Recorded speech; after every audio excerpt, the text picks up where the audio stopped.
declare it over your life. I declare it over my life. It's canceled in the name of Jesus. It's canceled. It's canceled. It's canceled. Hallelujah.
For US.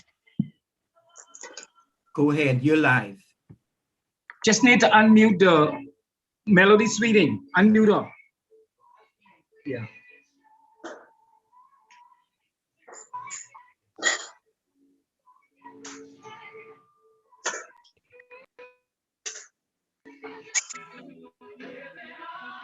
Yes, folks, I just want to say a pleasant good afternoon to those of you tuning in live on Global 99.5. There truly is power in the name of Jesus to break every chain. Whatever chains you face with today, truly the power of Jesus Christ can break that chain. And so with that, I say good afternoon to those of you tuning in live on Global 99.5. Also Cable TV 974, as well as Facebook, YouTube, as well as Zoom. And so I just want to welcome you here today on this program, Transforming Lives. I just want to welcome you here today on this program, Transforming Lives on Global 99.5. It's a pleasant Sunday afternoon once again, and we say, to God be the glory for great things he has done. As usual, we always start off this program with a word of prayer. So at this point, I'm going to ask everyone to just take a few minutes just for a brief word of prayer. Let's pray. Our Father and our God, we come to you in no other name but the name of your Son, Jesus Christ, giving you thanks for waking us up this morning for a beautiful day. And we pray that whatever said, whatever shared, would bring honor and glory to your name. In Jesus' name we pray. Amen. And so, folks, I just want to begin the show as usual. We offer condolences to those persons on the death of a loved one, may have buried a family, a friend, co-worker yesterday or today. And so on behalf of Transforming Lives, along with my coach, Jackie Gardner, she had an emergency, so she may join us later. If not, then we'll just have to continue the show. But I just want to offer condolences to those family members and those who may bury loved ones in the future, meaning they had a loved one pass maybe this week, this past week. We want to offer them our condolences. And today we have another powerful show as usual. We want to also thank all of those who are tuning in. We inviting persons to tell your friends. Jackie has used the word tell your enemies. Tell them to tune into Cable TV 974, Global 99.5, YouTube channel Uplifting Men, Transforming Lives, Facebook page David Williams, as well as Transforming Lives, Jackie Gardner, MG Rebirth. Or you can join us via Zoom. I'm Dave Williams, host of the program Transforming Lives, along with my coach Jackie Gardner, who should be here shortly. And today we have a powerful topic. We're going to talk about child abuse.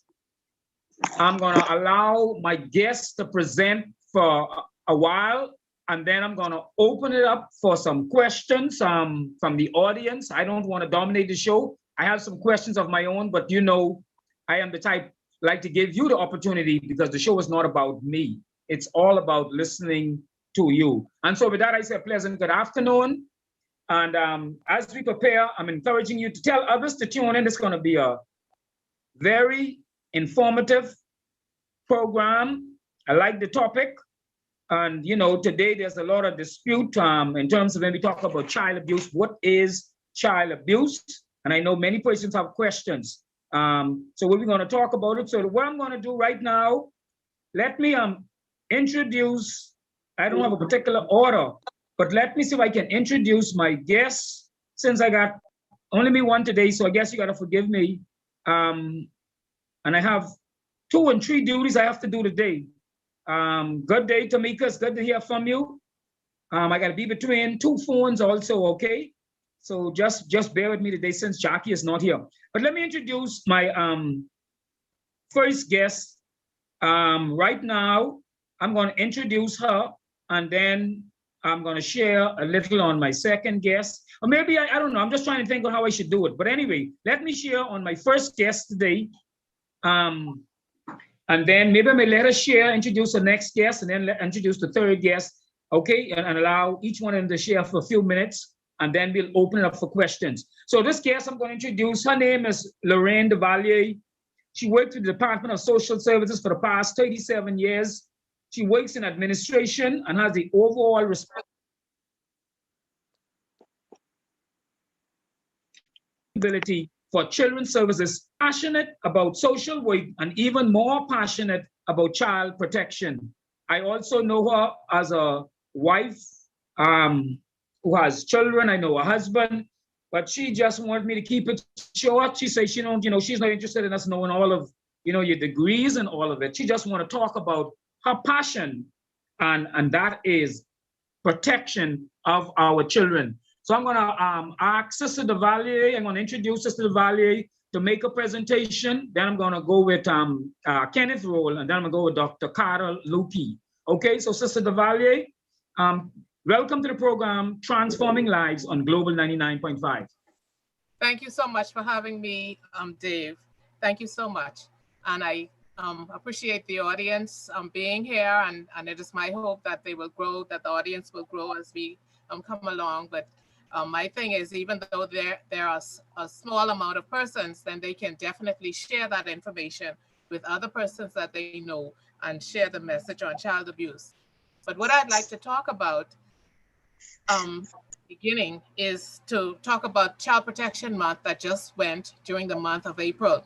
It is something that happens every year with the Department of Social Services in conjunction with the National Child Protection Council, as well as SCAN. That's the Suspected Child Abuse and Neglect Unit of Ministry of Health. We usually work together every year along with other social partners, and we get together and we talk about the various aspects of child abuse. We put on programs and activities that let the community know exactly what is happening with child abuse and what we are doing to work against child abuse and prevention. Now, some of the activities that we engaged in were, we did a courtesy call on the Governor General, and we talked about child abuse. If persons were listening, or they even have the access to YouTube with the wife of the Prime Minister, she also brought a message. We gave out flyers on Friday. We were on various talk shows, and we're here now. And we did a whole lot of activities. Dr. Carter Lukey will speak about some of the activities that National Child Protection Council engaged in conjunction with us, as well as Mr. Roll. We'll talk about some of the activities that were conducted from the Disability Affairs Division, also in conjunction with the Child Protection Committee. Our theme was Child Abuse Prevention Begins with Us. And as I speak about the various aspects of abuse, and I will shorten it because the program is very short and other persons have to speak, and plus, the audience would want to ask questions, I will keep it very short. But there are various aspects of child abuse that persons ought to know about.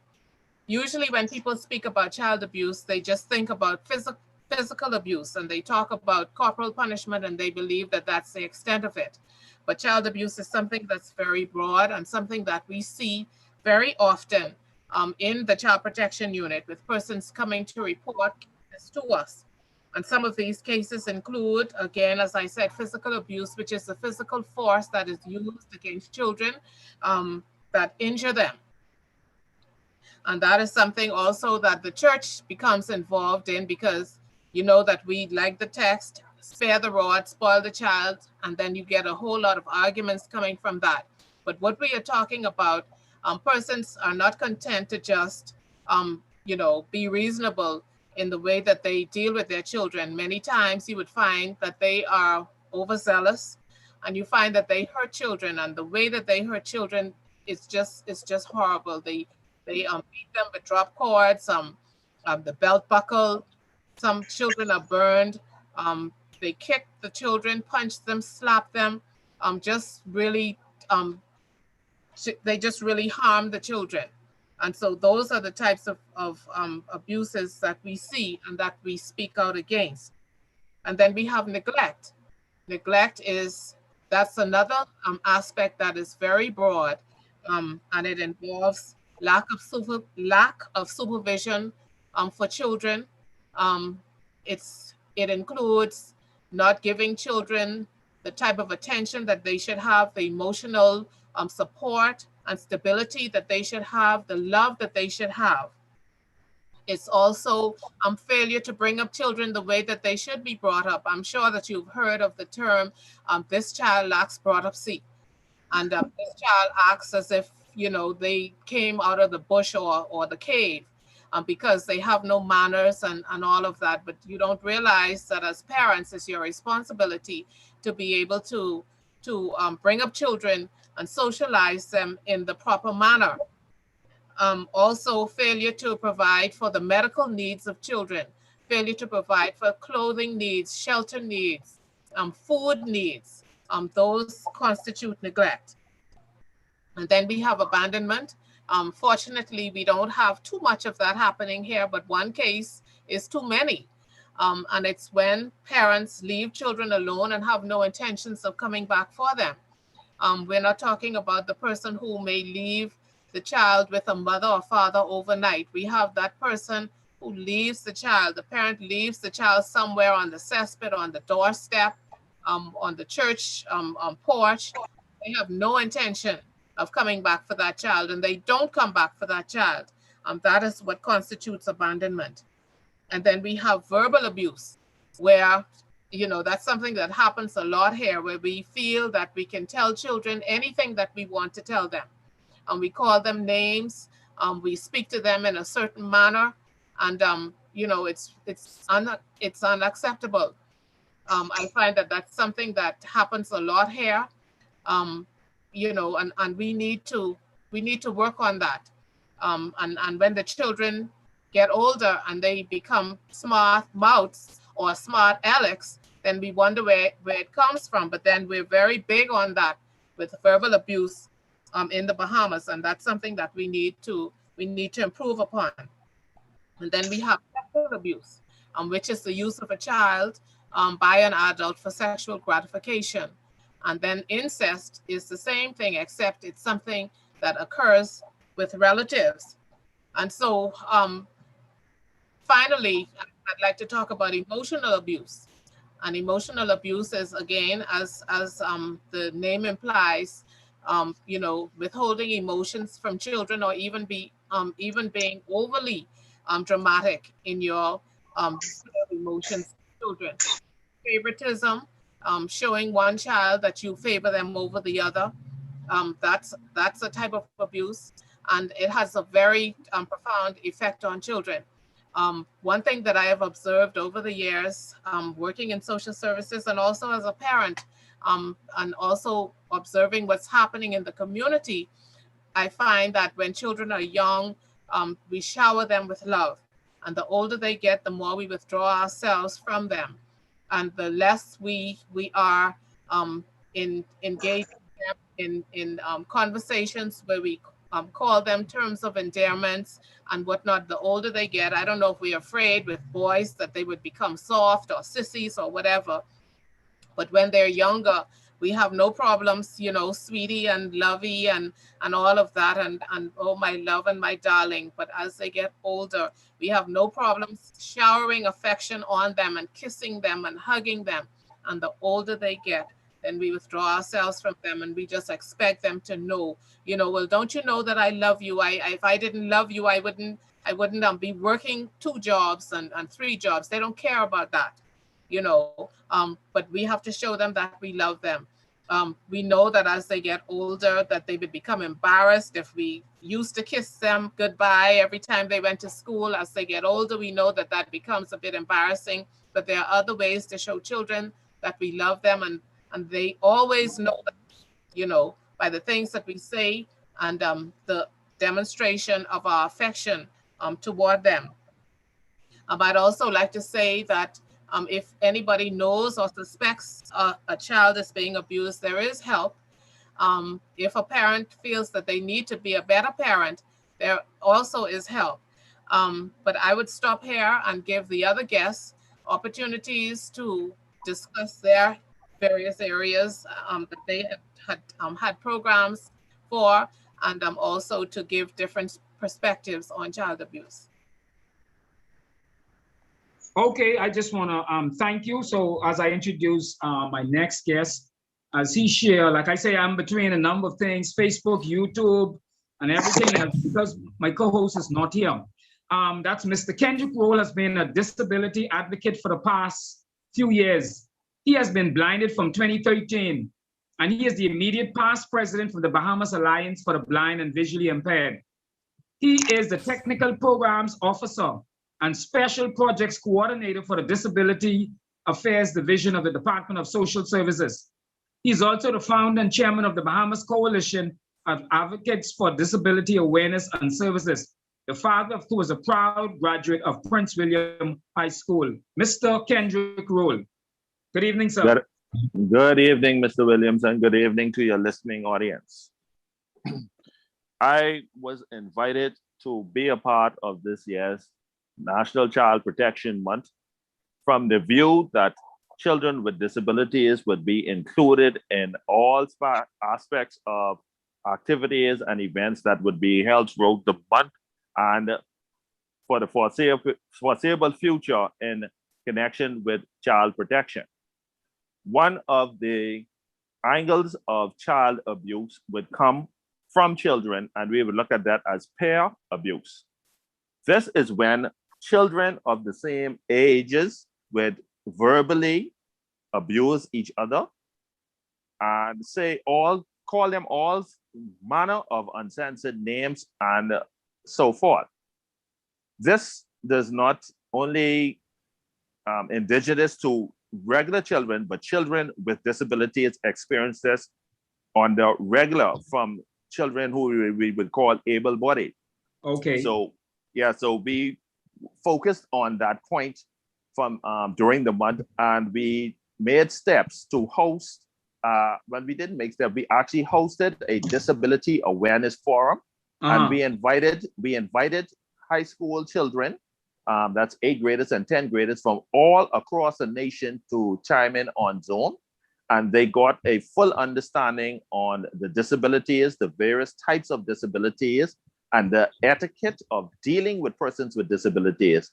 And this was done in an effort to more like integrate those able-bodied students with children with disabilities so that they can get an understanding that they too are normal, just like them, and they have the same challenges that just as them. And it is wrong to abuse them verbally. Yes. Right. Or even mentally. And that's where we got the angle of the peer abuse, which is really big in the Bahamas, especially on children with disabilities. So we hosted that event, and that was huge because we had children from as far as Inagua, way up to North and South Andros. We had over 200 children participate in that activity, and it was a wonderful initiative, and they are now preparing essays to submit how they can champion the cause, or they can be a voice of change to eliminate the peer abuse against children with disabilities. Also during the month, we hosted a public forum on national child protection and child abuse. And within that forum, we had some awesome presentations on the conventional rights of the child as signed on by the Bahamas to the United Nations. We got an update on where we are with that. We got information from the police force on cyberbullying and the effects that it has on our children and how we can protect our children in that area. And also the highlight of the evening was when Dr. Carter Lukey presented on the love language of children, which I'm sure she is going to expand on when she presents here this evening. But that was the role that I played during this National Child Protection Month. Like I said, to ensure that children with disabilities were highlighted and ways were sought and means were found to know that how we can eliminate the peer abuse and other abuses that children with disabilities would experience. That's it? Yes, that's it for now. Okay, thank you very much. Now I'm going to introduce Dr. Novia Carter Lukey, who is Director of the Bahamas National Drug Council with the Ministry of Health. She is the Chair of the National Child Protection Council for the Ministry of Social Services and Urban Development. As one of the founding members of the Suspected Child Abuse and Neglect Unit, SCAN, she conducts seminars throughout the country on children and women's rights. Dr. Carter Lukey serves as the Clinic Director of the Children Advocacy Clinic at the Bahamas Crisis Center. She is a scholar, practitioner, and works at the University of the Bahamas as an adjunct professor. Dr. Novia serves as the Director of the Youth Empowerment Program. As an educator, psychologist, Dr. Carter Lukey serves as an agent of change in our community. Dr. Carter Lukey, welcome to the program, Transforming Lives. Thank you very much, and pleasant good afternoon to you, Bahamas. The National Child Protection Council remains committed to safeguarding the children of our country. As such, the National Child Protection Council serves as an advisory board to the Department of Social Services on all matters related to child abuse. As such, we're more concerned about ensuring that children are not hurt, our children are not being mistreated. And so one of the things, and Mr. Valier spoke about it, but I want to expound on it a little bit more, is we seek to make sure that children are not victims of psychological abuse.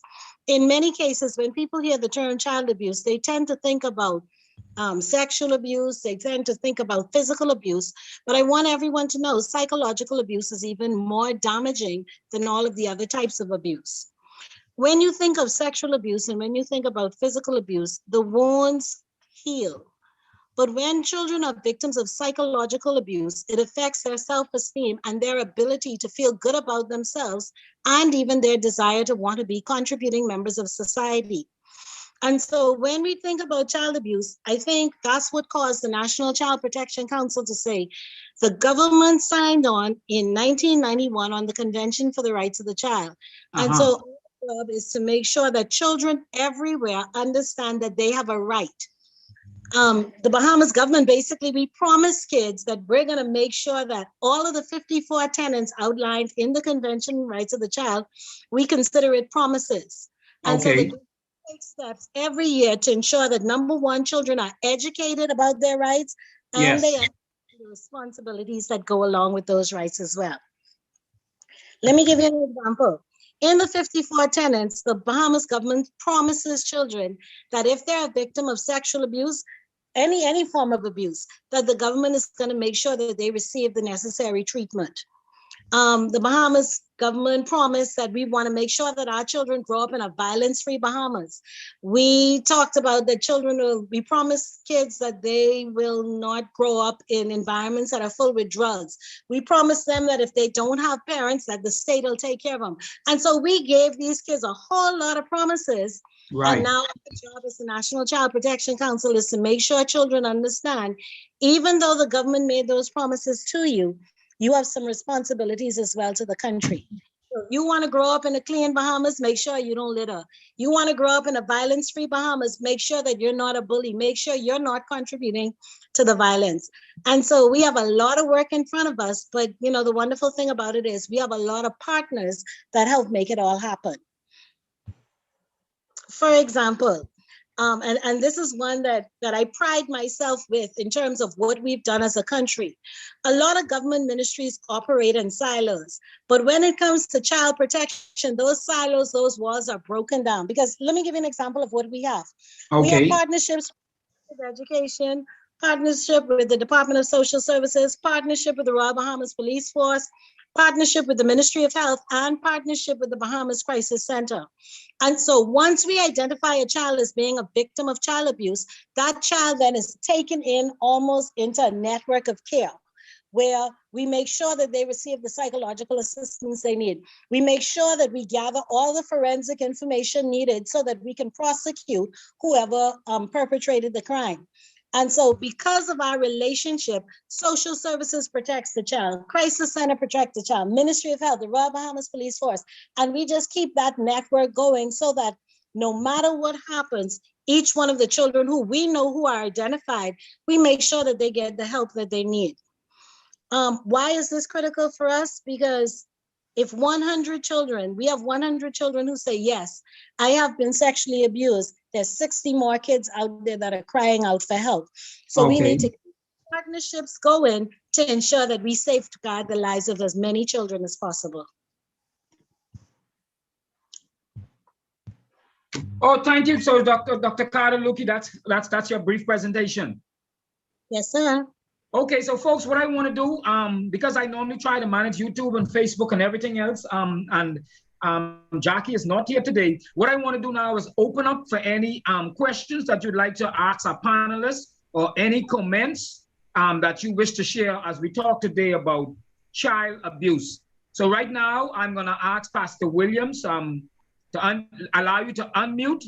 And if you have a question you'd like to ask any of our guests, you can do so, or if there's a contribution you would like to make. Otherwise, outside of that, I'll just allow my the three panelists to continue to share and elaborate. So if there's any questions, any comments you want to make, you can unmute your mic right now and participate in the conversation. What I would like to say, Dave, before persons contribute, Dr. Luki was talking about all the different stakeholders, and one stakeholder in particular that she would have left out would have been Office of the Attorney General, and they work very closely with us. And just like she said, it's a whole network. And once that child comes in, we network, and that child, like she says, gets the benefit of the skills of all of those persons. Yes. And all have been very supportive. And that is, what I have to say. Okay. For those of you tuning in, we're inviting you to unmute your mic and make your contributions, or if there's a question that you wish to ask any of our panelists.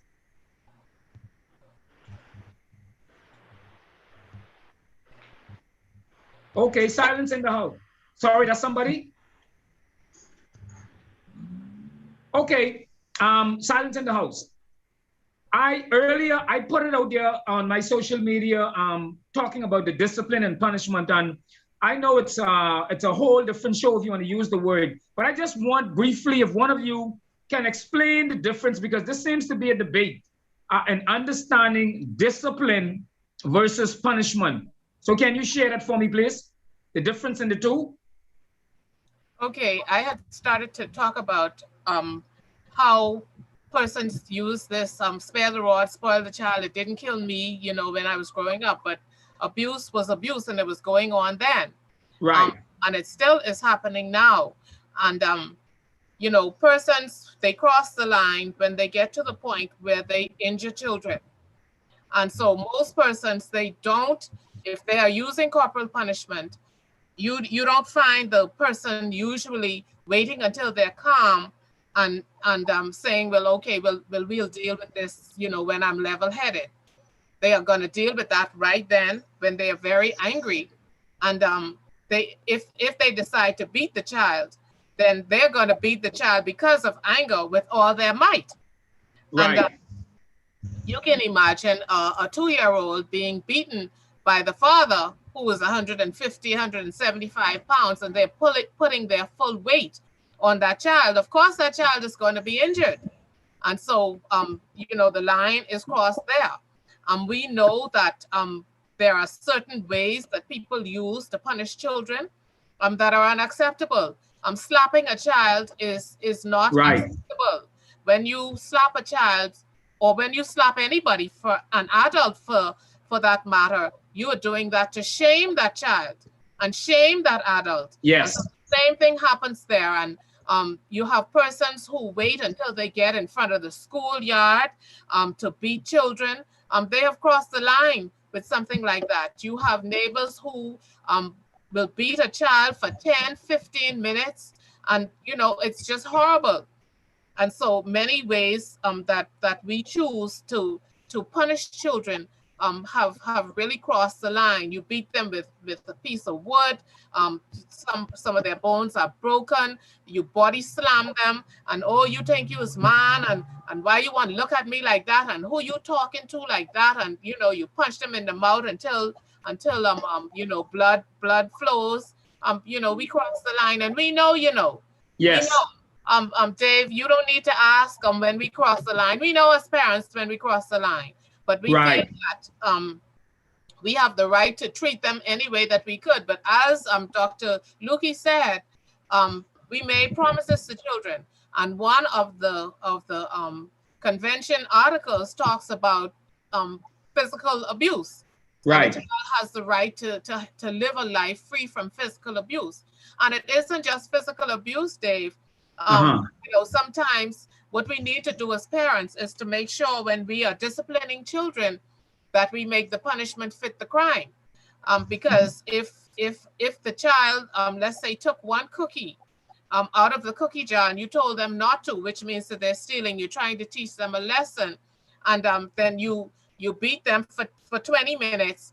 You tell them that they're not having television for 6 months, and they can't go to the mall for the next year.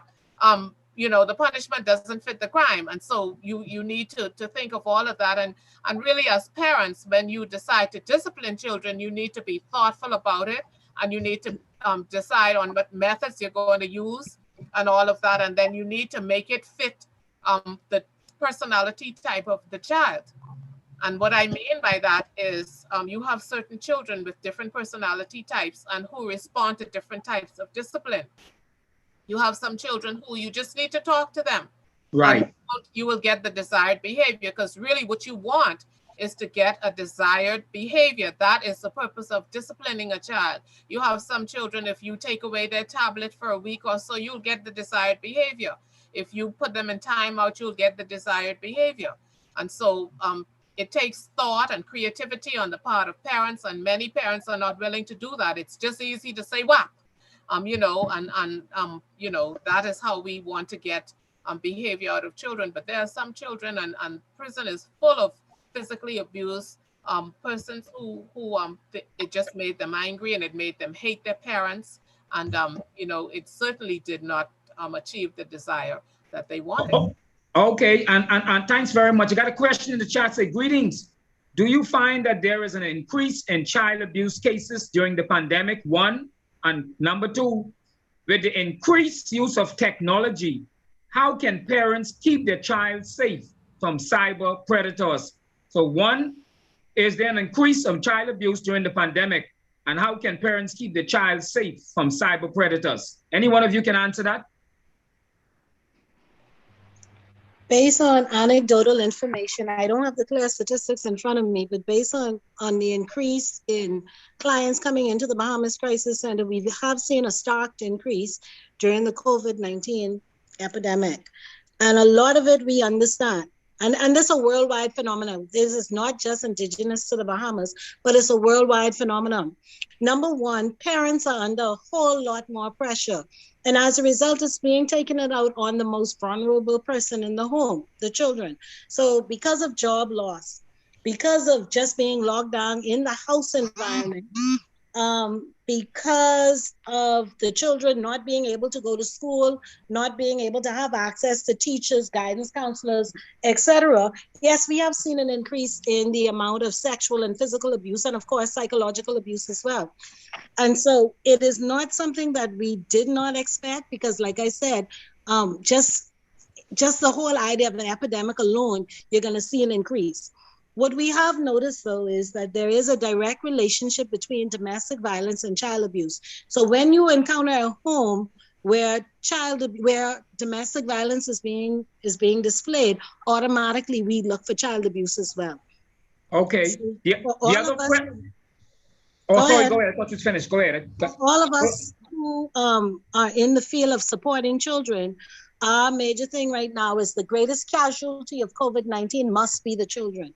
Our children have felt the direct effects of COVID-19 more so than any other vulnerable population. All right. I'd like to add to that, Dave. Yes. As Doc said, the Crisis Center has seen an increase. Sadly, we have seen in the Department of Social Services, and we have documented statistics that the other types of abuses have, they compare to each other, and they seem to just be in the same range and the same rate as they usually do from month to month, because we had compiled statistics from January of 2020 to February of 2021. And what we saw was an increase in sexual abuse. And that is very sad, because what the pandemic has done is that, a whole lot of persons, as Dr. Lukey said, they are confined. They were confined, especially during the lockdown. And what was happening during those lockdowns, the sexual abuse statistics bear out what has been happening. Okay. The other part of the question was, how can you keep the children safe from cyber predators? I'd ask Kendrick, can you address that, please? Yes. During our public forum, Inspector Leonardo Burrows presented on that very topic. And because of the COVID-19 pandemic, a lot of the children are now subject to online and a lot of internet use, using these tablets and what's not.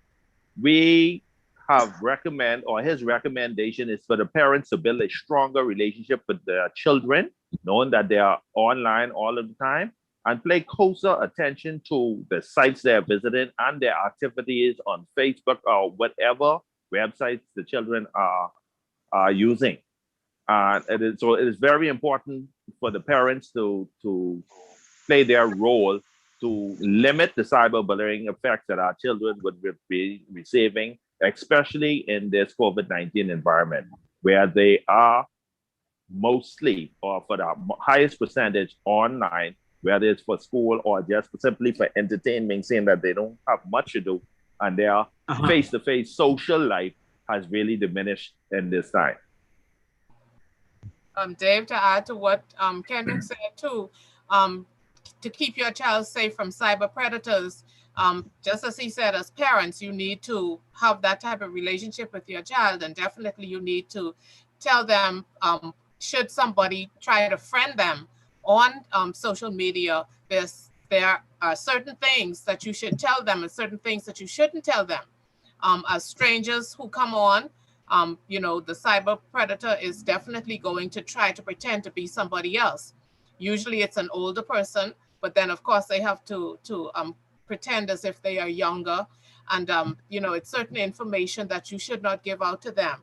And if you've been following the media, there have been 1 or 2 cases that we are aware of where they met persons would have friended them on social media, and they decided to meet them, and the outcome was not good.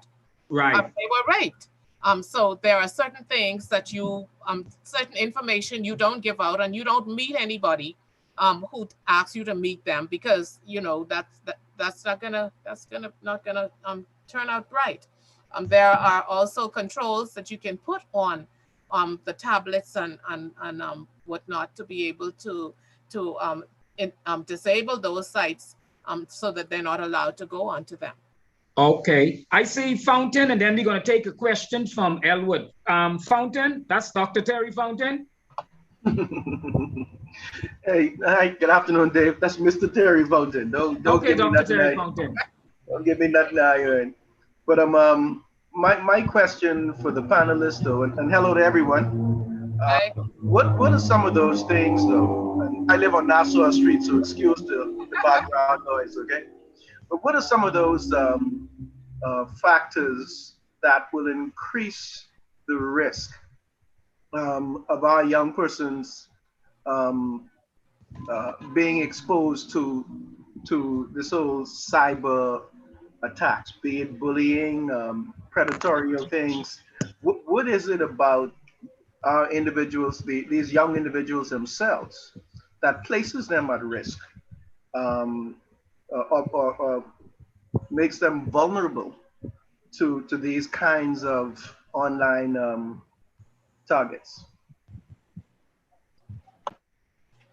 Well, I'd ask Dr. Lukey if she can address that, but I know one of the things is unsupervised, just some free access to the internet. And you know, many parents are not computer savvy, and many of them just don't want to be bothered. You know, they say that's a young people thing, and so the children have just free reign to go on the internet and to just do what they want to do, and parents just don't know. And then sometimes too, the young persons, they have a whole different language that they speak and whatnot, so that even if parents try to find out what they're doing, when they come online, you know, the children are able to hide it from them. But Dr. Lukey, can you help us with that, please? Before Dr. Lukey speaks, let me add another observation I would have personally said. In my young days growing up, and probably most of you could attest to this, we had more social interaction amongst the children, outside shooting marbles, flying kites, playing the road, on what's not. When we became adults, we decided we don't want our children outside in the dirt. We don't want them mixing up with other children in the area. And so we provide our children with so much technology that the children are now addicted to technology and just being on the internet. And they would have forgotten the good life or the good experience they would have had as children with that outdoor life. And so with the elimination of that outdoor life, it exposes our children to more of these kind of things. But like Mr. Valier said, we'd allow Dr. Lukey to really give you more psychological explanation on this topic. Pleasant good afternoon to you, Mr. Fountain. The same risk factors that exist in the drug world exist in child abuse world as well. And so if we look at the individual factors, we're going to look at self-esteem, children who have self-esteem issues. We're looking at children who looking for love. We're looking at children who may have educational issues going on, not doing well in school, children who are suffering from some sort of disability. Then we'll have family issues, dysfunctional families, lack of supervision. The risk factors are the same risk factors, both for children who become involved in drugs, as well as children who get pregnant, children who are at risk for HIV, children who are at risk of gang activity. The risk factors transfer from child abuse to drug abuse. It's the same risk factors. And so basically what we try to do within our network is develop programs where we boost self-esteem. We help children become more connected to positive activities, pro-social behaviors, in the hope that we could mitigate some of those negative risk factors. Okay, thanks. A next question in the chat says, hi, do we have the man or woman power to combat this increase of abuse? Well, everybody, well, first of all, Mr. Fountain, did we satisfy you with the questions? Did we respond adequately? Do you have anything? Because I know you're a researcher and you just full a whole lot of answers, and plus we value your input as well. Yeah, no, my follow-up question was, and once these young persons become involved in these types of relationships on the internet, how is this manifested in their daily life? What should parents be looking for? Are there any obvious changes that we should be looking at? Definitely. When children get involved in those kind of relationships, it's just crazy. In fact, you'll see children being more withdrawn, more willing to stay in their rooms. You may even see signs of depression, anxiety. Those children who are strongly connected to the internet, they basically withdraw from real life because they so caught up on their internet world. And so we've seen children, depression, anxiety, suicidal ideation, changes in dress code, eating less family interactions, simply because all they want to do is get into their rooms and get into that online world. The predator gets in their head so much that the predator makes these children feel as if, I am your family, I love you. Your family doesn't understand you. I fully understand who you are and I accept you. And so that's the biggest thing. They feel accepted by this new online friend. Go ahead, Terry. You got some more contributions you want to make? I want to say thank you. If any questions come up as a result of further discussions, I'll be happy to ask. Great. Yes. Okay, thank you very much, Terry. Let's go to the next question in the chat. Hi, do we have the man or woman power to combat this increase of abuse? Well, I can answer that right off, because you never have enough staff. Never have enough manpower. You just have to do the best you can with what you have, and that is what we do. Anybody else want to add to that? I think this is an exciting time because we're getting ready to launch another campaign in June, which is if you see something, say something. And so look at it. We've pulled Mr. Roll in from disabilities this year. And that's a powerful step for us because we already know that a lot of children who have disabilities are more vulnerable to sexual abuse, more vulnerable to child abuse in general. And so as we keep going year after year, we add additional stakeholders so that we develop a bigger safety net for our children.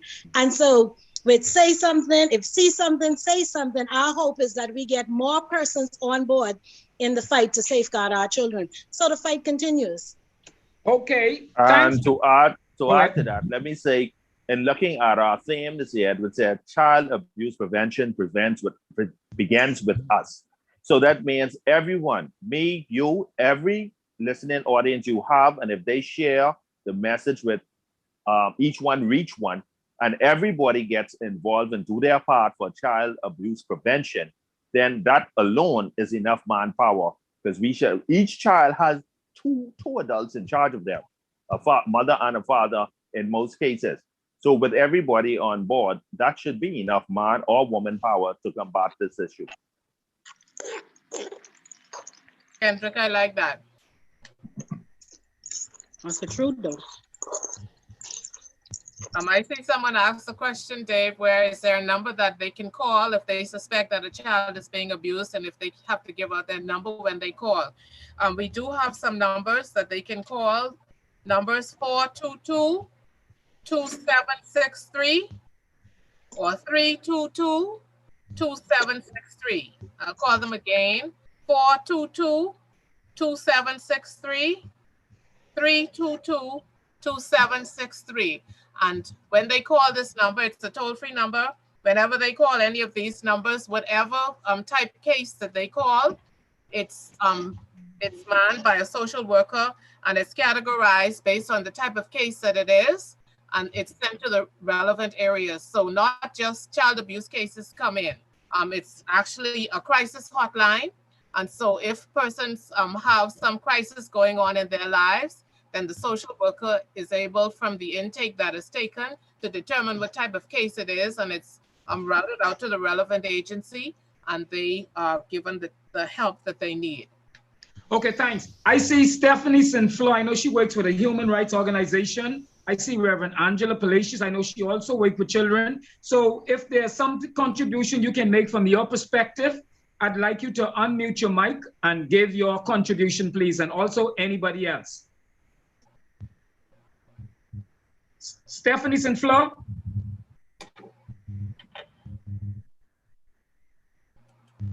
Good afternoon. I can say something. This is Reverend Angela. Before she does, I was on the road, so I pulled on the side of the road. I was listening with great interest and just wanting to say how, first of all, how grateful we are, a grateful people for all of who make such an effort on behalf of what I call all of our children, whether they are biological or they have any blood connection or any other connection. We have the blood of Christ, and they are all of our children. And so I think the more we believe that we can make a difference, that we must make a difference, I think that will help us to have the passion we need to to join forces to say, what more can the church do? What more can this organization do, or that organization? How do we teach our children to dream bigger kinds of dreams, but also how to help them to know who to trust, who not to trust, and how to trust their own instincts. If something doesn't seem right, not to talk themselves out of it or let friends say, well, what you worrying about? That to teach them to trust, because the Holy Spirit speaks to children very loudly. And if they are able to cultivate a relationship and they begin to understand the way that insight works, they'll be able to size something up and take responsibility for their own decisions. But also, you know, it's hard as a child to say no to an adult. Okay. And that's where we as parents have to make sure that we surround our children with trustworthy people who are able to encourage them and inspire them. So if you don't want to go to mommy and daddy with something, there's some other people who you can trust. I mean, I have said it before in other forums. That's what made the difference in my life. I had my lovely and wonderful parents, but even if I wasn't too sure, you know, whether they were being too strict or whatever, the godparents I had, they just surrounded me like the way the elephants do. You know, Sir Gerald Cash, Cecil Bethel, you know, C.V. Bethel, Anatole Rogers, Muriel Finney-Eneas. With those kind of godparents, you know, I had a cadre of persons looking out for me, and I had to answer them, show them my report card. And I knew that they would say, even when I went to England, they would say to me, Angela, you did what? So it helped me to make wiser choices. So I think we need to be more protective of our children by the kinds of adults that we have around them, so they know who they can trust. Okay. Thanks very much, Reverend Angela Palacios. We appreciate your contribution. My pleasure. Stephanie Sinflo, I know you work with the Human Rights Organization. Is there a contribution you'd like to make?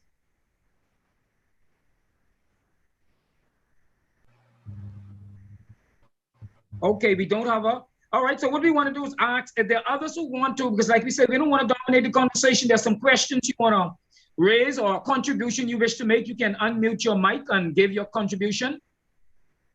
Dave, the second half to B. Smith's question was, do I have to give my name when I call? No, you don't.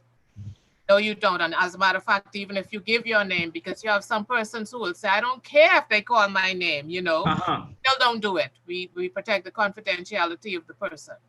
Okay, excellent. Good point. So for those of you, a viewing audience, once again, you listen to this program, Transforming Lives on Global 99.5, Cable TV 974, YouTube channel, Uplifting Men, Transforming Lives, as well as Facebook. You can go to David Williams, MG Reboy, Transforming Lives, or Jackie Gardner Facebook page. On this program, we seek to share information as to how lives are being transformed every day. Of course, we recognize that a true transformation takes place through Jesus Christ. And so we recognize that unless Christ is number one in your life, then we believe, we accept the fact that real transformation will not take place. I can speak on behalf of those of you who know me. I've been in the prison now for the last 20 years. 90% of the residents at the Department of Corrections over 20 years I have encountered who have never returned to that institution give credit to one person, and that is Jesus Christ. And that's the real reason they have not returned back into the institution.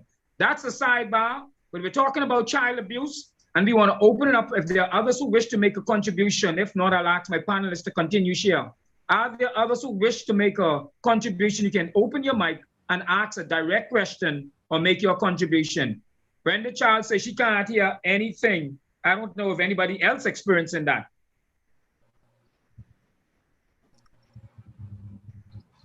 Okay, Dave, I'm sorry. Jackie, no, welcome, go right Jackie. Ahead. Go right ahead.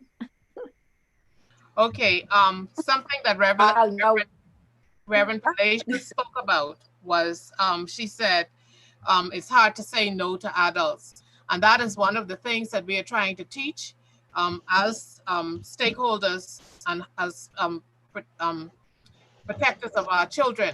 And one of the things that we are trying to teach children and that we encourage parents to do is to teach children to say no to adults for any behavior that makes them feel uncomfortable. They feel uncomfortable with it. And then, of course, what goes along with that, you can't just leave that open. You have to teach your children as to what constitutes abuse. And so once you tell them that, if you say to them, if any adult does this to you and makes you feel uncomfortable or asks you to do anything that makes you feel uncomfortable, you tell them no. And if they insist, you scream to the top of your lungs and you run away. Dr. Lukey, please expound on that. One of the things that we have in our Say No Then Go coloring book is we give kids 5 tips on how to navigate or how to manage if they feel they're in a situation where they feel as if they're going to be a victim of child abuse. So the first rule number 1 is it's my body. All right, where we're trying to get the kids to understand that nobody has the right to touch your body. Your body is a sacred thing between you and God. So that's rule number 1. Rule number 2 is if I feel a funny feeling, and we call it feelings, I need to act on that feeling. I need to trust my gut. Rule number 3, when we tell the kids that when somebody touches you inappropriately, say no, then go. And so we're instructing them that if you're touched inappropriately, get out of that situation, run, scream, shout. Rule number 4 is keep on telling until someone does something to stop the abuse. And rule number 5, of course, is it's never my fault. And so we've done over 7,000 children over the last 10 years, just getting that message out to kids. These are the 5 safety rules. We need you to memorize it, know who your helpers are. Each child has 5 fingers, so they should have 5 trusted adults that if someone touches them inappropriately, if someone says something that makes you feel, right away, you have 5 people that you could reach out to. And that's been our push over the last few years, just making sure we get the message out there. You should have 5 helpers who are your trusted adults. When you encounter a situation, I can speak to these people. Okay, thank you. Jackie, I know Jackie's on. Jackie, you have plenty of questions. Jackie, go ahead, Jackie. Yes, thank you so very much. I'd like to know a little bit about emotional abuse. In our society, I think often that's the invisible scars, and they say they are the scars that last the longest. So someone can tell me, how do we go about recognizing emotional abuse and what is being done about it, please? Thank you.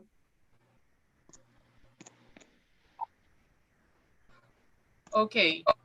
Now Dr. Lukey has to go to another meeting, and so that's fine. And you also told us that this is an hour-long program, so that's correct. She budgeted her time for that.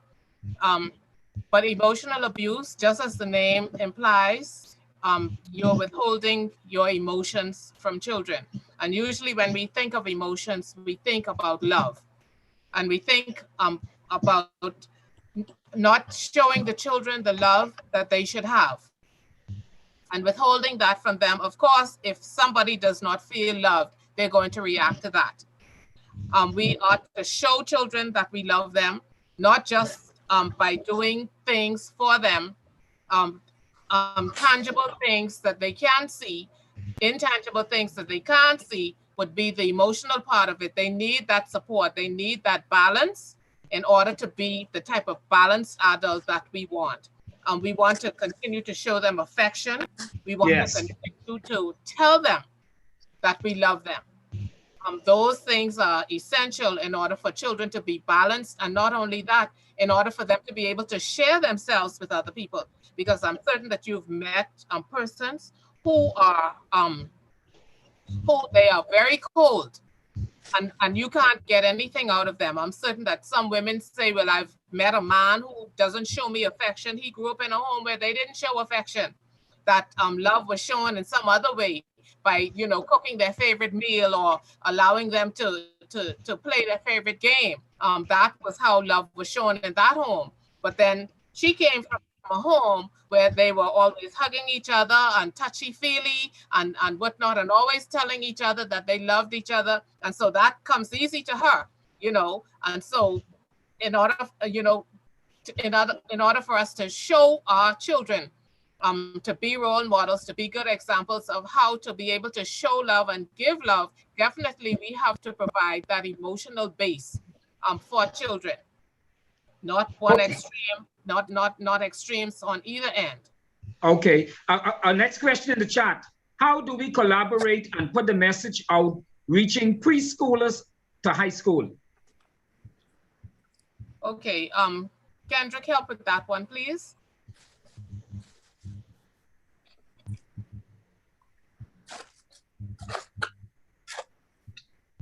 Yes. Okay. What has happened is the biggest campaign that is happening this year and has happened for many years, as far as I would have learned just joining this program this year, is the distribution of the coloring books that has all the necessary information in it regarding child protection and the campaigns that Dr. Lukey would have spoken about.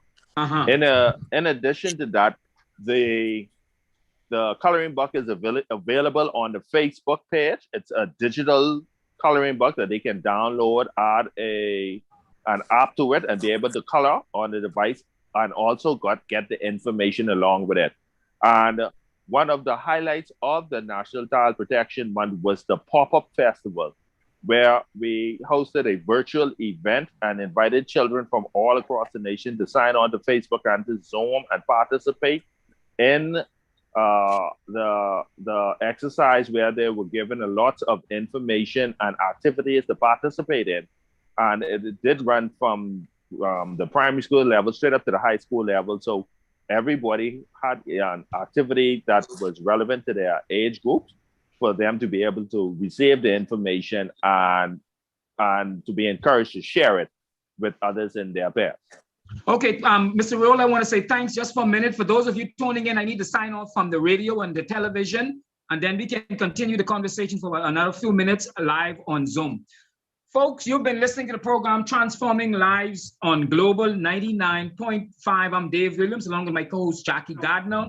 Also on Zoom, Facebook, YouTube. Those of you who wish to continue the conversation, you can join us on any one of those social medias. And we want to thank you for joining us this Sunday. Next week, as we know, Mother's Day. Another powerful show. I'm sure we're going to have a lot of gifts and giveaways for our mothers for Mother's Day. Folks, you've been listening to Transforming Lives, Global 99.5. I'm your host, Dave Williams, my co-host, Jackie Gardner. I simply sign off by radio the way I always sign off, by reminding you that there's absolutely nothing more important than a personal relationship with Jesus Christ. I'm not talking about your church, nor am I talking about my church. I'm not talking about your denomination, nor my denomination. I'm talking about your relationship with Jesus Christ. And that way we have what we call a guarantee of eternal life, and that is now. Folks, Dave Williams, Jackie Gardner, Transforming Lives, Global 99.5. Have a wonderful afternoon. Folks, you can continue the conversation on Zoom. We just signed off on the radio and the television. Continue on. Okay, Dave, you asked how do we collaborate and get the message out, reaching preschoolers or high school.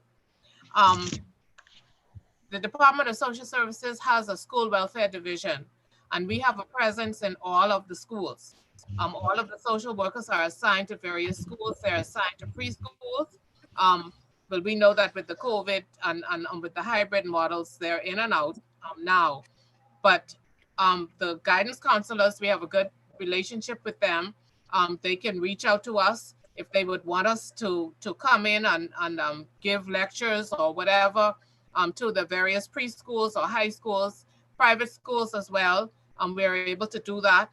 If the guidance counselors are aware of any situations involving children who are being abused or children who express that they want to kill themselves or whatever, they can reach out to us at social services and we would become involved and intervene.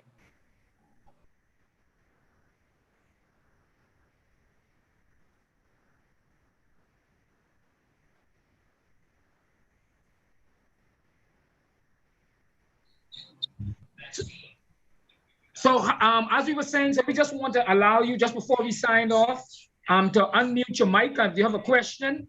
Jackie, you still there, Jackie? Okay, I think Jackie must. Oh, I'm go ahead. still here. Oh, go ahead then. No, I think I asked my question. My one question was really about emotional, the emotional aspect of it. In terms of parents, so this will be my last question here. The training of parents, like parental training, like there's some there's some high risk categories of individuals. Like, for example, a young mother, a mother that is financially stressed.